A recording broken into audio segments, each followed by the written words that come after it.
নমস্কার দোস্ত, এই মুহূর্তে বড় খবর। উত্তর দিনাজপুর গল্পগত 2 নম্বর ব্লকের অন্তর্গত আমি ইতিমধ্যে পুয়ার গ্রামে রয়েছি। পুয়ার গ্রামে একটি স্কুল রয়েছে, এখানে আমাদের পাড়া আমার কর্মসূচি ক্যাম্প চলছে। ক্যামেরাম্যান একটু ওদিকে করুন। দেখতে পাচ্ছেন এই যে আমাদের পাড়া আমাদের কর্মসূচি ক্যাম্প রয়েছে। এখানে অফিসারের সঙ্গে জিজ্ঞাসা করবো, স্যার এখানে কি কি কাজ করানো হয়? এখানে লক্ষ্মী ভান্ডার হয়, ক্যামেরাম্যান একটু সামনে আসুন। যুবশ্রী, কন্যাশ্রী, হ্যাঁ। আর স্বাস্থ্য সাথী, হ্যাঁ। সব বিভিন্ন রকমের কাজ হয়। আচ্ছা, এই দাদা বিদ্যা পেন্সিল বানিয়ে নেবো। কি কি দাদু কি বলুন? বিদ্যা পেন্সিল। বিদ্যা পেনশন। আপনার বয়স কত? আমার বয়স 122। 122 হয়ে গেছে। হ্যাঁ। দেখুন আপনার বয়স 122 হয়ে গেছে, মানে 60 বছরে এই বিটা পেনশন বেড়াতে পারতো। তখন অনেক কিছু ছিল, তাই জন্য আমাদের 125 করেছিলেন স্যার। তখন এসেছিলাম, নেয়নি, আমার কাগজ ছিঁড়ে ফেলতেছিল। সেটা বলছি। স্যার, আপনি ঠিক স্যার, কি হচ্ছে তাহলে কি হচ্ছে? না না, এগুলো অফিসে জমা হয়।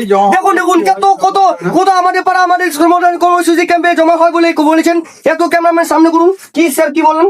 হ্যাঁ, অফিসে জমা হয়, লেকিন অফিসে কি হয় না হয় ওটা তো আর বলতে পারবো না। আমরা এখান থেকে জমা নিই, অফিসে জমা করে দিই। অফিসের লোক কি বলে না বলে, কি করে না করে, ওটা তো আর বলতে পারি না আমরা। স্যার, তাহলে করতে হবে, কাজ করতে হবে। স্যার, তাহলে তাহলে কি স্যার? লোকগুলা কি বলছে স্যার? দেখুন শুনুন।